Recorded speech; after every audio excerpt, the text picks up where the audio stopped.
और इन दोनों में से कौन सा ऑप्शन बेटर है? क्या म्यूचुअल फंड बेटर है या एक पर्टिकुलर स्टॉक के ऊपर पैसा लगाना बेटर है? म्यूचुअल फंड और एक पर्टिकुलर स्टॉक के बीच में यदि चूज करना हो तो म्यूचुअल फंड चूज करना ज़्यादा बेटर रहेगा, क्योंकि पर्टिकुलर स्टॉक या बिजनेस में पैसा लगाना बहुत ही रिस्की हो रहेगा। और म्यूचुअल फंड में भी यदि आप लार्ज कैप म्यूचुअल फंड या फिर ब्लू चिप म्यूचुअल फंड लेते हैं तो उससे बेटर रहेगा कि आप डायरेक्ट स्टॉक्स में ही लगाएं, जैसे कि रिलायंस में लगा दें, HDFC बैंक में लगा दें, TCS में लगा दें, मारुति में लगा दें, हिंदुस्तान यूनिलीवर में लगा दें, तो वो ज़्यादा बेटर रहेगा। यदि आप मिड कैप म्यूचुअल फंड या स्मॉल कैप म्यूचुअल फंड लेते हैं तो बात अलग है, वरना लार्ज कैप म्यूचुअल फंड की जगह तो आप डायरेक्ट स्टॉक्स में लगा सकते हैं पैसा। म्यूचुअल फंड सही है, इसमें कोई दो राय वाली बात नहीं, म्यूचुअल फंड सही है। और मैं क्या कह रहा हूं कि एक पर्टिकुलर बिजनेस में अगर आप पैसा लगाते हो और वो बिजनेस बहुत ही कमाल का है, जो आपको ऑलमोस्ट 100% श्योरिटी है कि वो बिजनेस बहुत तेजी से ग्रो करने वाला है, तो 30% रिटर्न जनरेट करना year on year for the next 10 years वो बहुत मुश्किल नहीं है। देखिए, जो बड़े बड़े इन्वेस्टर्स हैं जैसे वॉरेन बफेट ही, उन्होंने भी सारा पैसा अपनी सारी एक ही कंपनी में लगाया था। उन्होंने भी अपना पोर्टफोलियो जो है डाइवर्सिफाई करा था। राकेश झुंझुनवाला ने भी सारा पैसा टाइटन में लगाया था, उन्होंने भी अपना पोर्टफोलियो डाइवर्सिफाई करा था। विजय केडिया जी ने भी अपना पोर्टफोलियो डाइवर्सिफाई कर रखा है, आशीष कचौलिया जी ने भी अपना पोर्टफोलियो डाइवर्सिफाई कर रखा है। तो ये भी लोग भी सारा पैसा एक ही कंपनी में लगाते हैं। तो आपको भी अपना सारा पैसा एक ही बिजनेस या कंपनी में नहीं लगाना चाहिए, आपको भी अपना पैसा अच्छा खासा डाइवर्सिफाई करना चाहिए। मेरे ख्याल से अराउंड 15 to 20 स्टॉक्स आपको चूज करने चाहिए डिफरेंट डिफरेंट सेक्टर से, क्योंकि किसी को भी नहीं पता है कि आगे चल के वो बिजनेस क्या होने वाला है। हो सकता है वो बिजनेस या कंपनी परफॉर्म ना करे, ऐसा भी हो सकता है। इसलिए अब थोड़ा अपना पोर्टफोलियो को डाइवर्सिफाई रखिए। जैसे वॉरेन बफेट ने कहा है, B fearful when the market is greedy and B greedy when the market is fearful.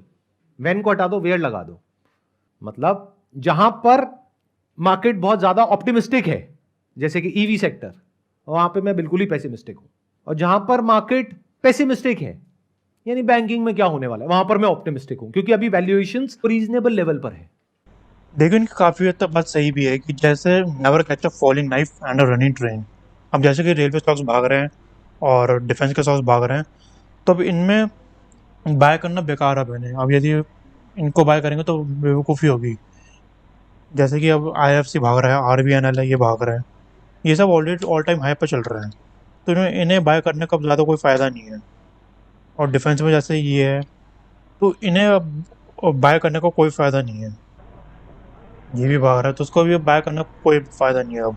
और जैसे आजकल ड्रोन के बारे में बहुत चर्चा हो रही है, ड्रोन सेक्टर के बारे में बड़ी चर्चा हो रही है, तो उन्हें भी बाय करने का ज़्यादा कोई फ़ायदा नहीं है, क्योंकि ऑलरेडी काफ़ी बढ़ चुके हैं।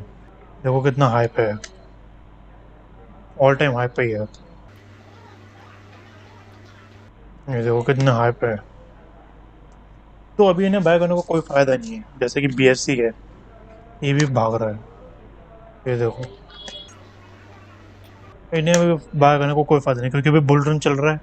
जैसे थोड़े बहुत ठंडा पड़ेगा ये सब नीचे आने लग जाएंगे। और जैसे कि अब आजकल सुजलॉन की भी बात हो रही है कि हाइड्रोजन पावर या विंड एनर्जी की बात हो रही है, तो इन्हें भी बाय करने का कोई फ़ायदा नहीं, क्योंकि ये ऑलरेडी वैसे भी ऑल टाइम हाई पर चल रहा है। और वो अच्छे से भी कहता है कि जहाँ पे ज़्यादा भीड़ होती है, जहाँ पे रिटेल इन्वेस्टर्स आने लग जाते हैं, तो वहाँ से आप थोड़ी दूरी बना के चले तो ज़्यादा बेटर रहेगा। उस वक्त आपको देखना होगा कि क्या 100 रुपए में भी वो वैल्यू फॉर मनी है या नहीं है। क्योंकि मानो 50 रुपए का वो 100 रुपए हुआ एक साल बाद, अरे तो बिजनेस भी तो बढ़ा है ना, उसके फंडामेंटल्स भी तो बेटर हुए हैं। इसको एंकरिंग बायस बोलते हैं। और क्या देखना होता है? Management is also important. The management that is running that business or जब आप मैनेजमेंट को देख रहे हो तो वहां पर क्या देखना जरूरी है, क्योंकि मैनेजमेंट तो कोई भी अच्छा दिखा सकता है। आपको क्या देखना है, कैप्टन ऑफ द शिप कौन है। अगर जो कैप्टन ऑफ द शिप है, यानी जो CEO है, उसमें दम है, तो ऐसा सेक्टर जहां पे इतनी ग्रोथ नहीं भी आ रही है, वो वहां पे भी ग्रोथ निकाल लेगा। और अगर वो जो CEO है उसमें दम नहीं है, तो उसको एक बहुत एक्स्ट्राऑर्डिनरी सेक्टर में ले आकर के बिठा दो, वो एक सेफ गेम खेलेगा, वो अपने आप को बचा करके चलेगा।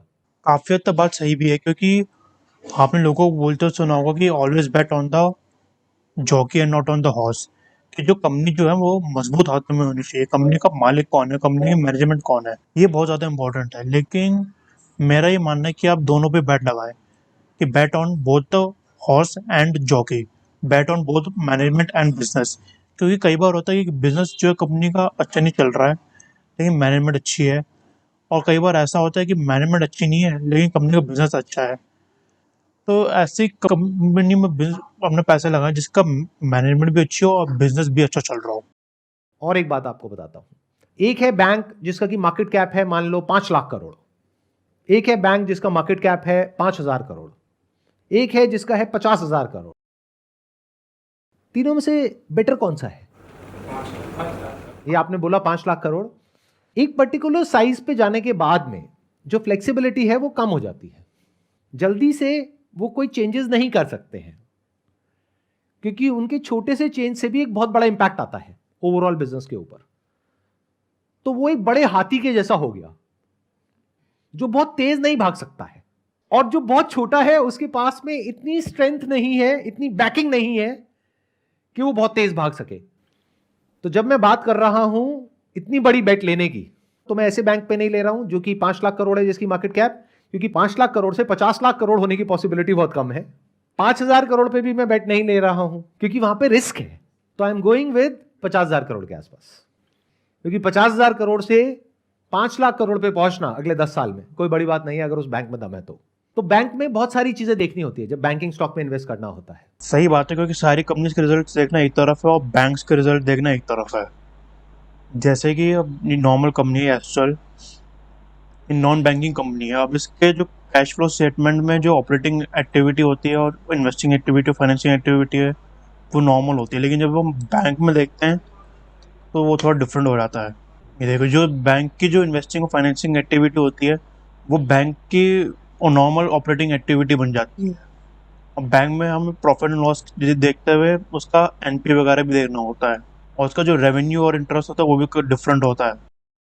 क्या क्या देखना होता है? एक है प्राइस टू बुक रेशियो, मतलब एक बुक वैल्यू होती है कंपनी की, तो बुक वैल्यू पर शेयर होती है, तो प्राइस टू बुक वैल्यू देखना होता है। वो बहुत ज्यादा नहीं होनी चाहिए, इसका मतलब वो एक्सपेंसिव है। एक होता है प्राइस टू अर्निंग रेशियो, अब ये मैं समझाऊंगा नहीं क्या होता है, अब जा करके खुद पढ़ो, खुद सीखो, खुद समझो। देखिए, पी रेशियो क्या होता है, ये बताता है कि कंपनी ओवर वैल्यूड है या फिर अंडर वैल्यूड है। वैसे तो इसका कोई फिक्स फॉर्मूला नहीं है, मतलब वैसे थ्योरेटिकली है वैसे। अब जैसे कि एस्ट्रल है इस कंपनी का जो पी रेशियो उसको 107 है। इसका जो फॉर्मूला होता है वो होता है market price divided by earning per share. कहते तो फॉर्मूले में हम डिटेल में नहीं जाएंगे, बस आप इतना समझ लो कि आप 1 रुपये कमाने के लिए आप 107 रुपये दे रहे हो, वहीं सुप्रीम इंडस्ट्री में आप 1 रुपये कमाने के लिए 67 रुपीज़ दे रहे हो। अब ऐसा नहीं है कि किसी कंपनी का पी रेशियो ज़्यादा है तो वो ओवर वैल्यूड है और किसी कंपनी का पी रेशियो कम है तो अंडर वैल्यूड है। ऐसे भी हो सकता है कि मार्केट उसे ज़्यादा वैल्यू कर रही है, उसको ज़्यादा मल्टीपल दे रही है, उसको ज़्यादा पी रेशियो दे रही है। अब जैसे कि अब यहाँ पे सबसे ज़्यादा रिस्पॉन्सिव इसमें है। ऐसे भी हो सकता है कि वो ओवर वैल्यूड हो, ये हो सकता है कि ओवर वैल्यूड हो, और ये हो ऐसा भी हो सकता है कि या फिर मार्केट इसे ज़्यादा वैल्यू कर रही है, उसको ज़्यादा मल्टीपल पे रख रही हो। जैसे कि हम डी मार्ट लेते हैं, देखो यहाँ पे मल्टीपल इसकी हाई है, इनकी कंपनीज की आपको पी रेशियो हमेशा हाई ही दिखेगी। ऐसे तो आपको सेक्टर वाइज कंपैरिजन करना होता है कि उसी सेक्टर में क्या चल रहा है, उसी सेक्टर में आपको देखना होता है। और जैसे कोल इंडिया है, अब इसकी पी रेशियो आपको हमेशा कम दिखेगी, क्योंकि कोल इंडिया का बिजनेस क्या है, कोयले का। अब कोयला आगे फ्यूचर में उससे ज़्यादा यूज़ ना हो, इसीलिए तो मार्केट इसे ज़्यादा वैल्यू नहीं करती है। और देख रहे जैसे नायका, इसकी देखो पी रेशियो कितनी, 2000, मतलब 1 रुपये कमाने के लिए 2000 रुपये खर्च करने पड़ रहे हैं। तो ये तो वाकई में मतलब ओवर वैल्यूड ही है, ये तो साफ पता चल रहा है। जैसे कि कुछ टाइम पहले अदानी की कंपनीज के भी ऐसे ही था, अब तो खैर कम हो गया, लेकिन पहले जो अदानी कंपनीज का था पी रेशियो काफ़ी ज़्यादा था। और जो पी रेशियो है वो हमेशा प्रॉफिट वाली कंपनीज का ही दिखता है, यदि कोई लॉस मेकिंग कंपनी हो तो उस पी रेशियो नहीं दिखता है। जैसे जोमेटो है, ये लॉस मेकिंग कंपनी है तो उसका पी रेशियो आपको नहीं देगा, क्योंकि पी रेशियो का फॉर्मूला यही है, market price divided by earning per share, और अर्निंग पर शेयर जो होता है प्रॉफिट पे निकलता है, वो होता है profit, net profit divided by number of shares. इसलिए देखो यहाँ पे पेटीएम का भी नहीं दिख रहा है। और क्या क्या देखना होता है अगर एक बैंकिंग स्टॉक में इन्वेस्ट कर रहे हो कि उसकी जो एनपीए रेशियो है वो क्या है? अब उसमें ग्रॉस एनपीए होता है और नेट एनपीए होता है, तो वो डाउनवर्ड ट्रेंड की तरफ होनी चाहिए। यानी क्या, क्वार्टर ऑन क्वार्टर अगर आप देखते हो तो वो नीचे की तरफ जानी चाहिए, ऊपर नहीं जानी चाहिए। एनपीए का मतलब होता है नॉन परफॉर्मिंग एसेट्स, कि आपने बैंक से पैसा तो ले लिया, वापस नहीं किया, तो वो कहां चला जाता है? एनपीए में चला जाता है। तो एनपीए टाइम के साथ साथ कम होना चाहिए। छोटे लोन्स का मतलब क्या? 2 व्हीलर का लोन, 4 व्हीलर का loan, credit card, home loan, इसको बोलते हैं पर्सनल लोन। और जो बड़े बड़े कॉर्पोरेट्स को दिए जा रहे हैं उसको बोलते हैं होलसेल बैंकिंग या कॉर्पोरेट लोन्स। वहां पर बैंक की कमाई कम होती है, क्योंकि जब कोई बड़ी कंपनी लोन लेती है तो वो इंटरेस्ट रेट कम देती है। इसकी वजह से क्या होता है? बैंक का जो नेट इंटरेस्ट मार्जिन है वो बढ़ जाता है, इसको निम बोलते हैं। तो नेट इंटरेस्ट मार्जिन अच्छा होना चाहिए। जो पोर्टफोलियो है वो वेल डाइवर्सिफाइड होना चाहिए। फोकस पर्सनल बैंकिंग पर होना चाहिए, होलसेल बैंकिंग पर नहीं।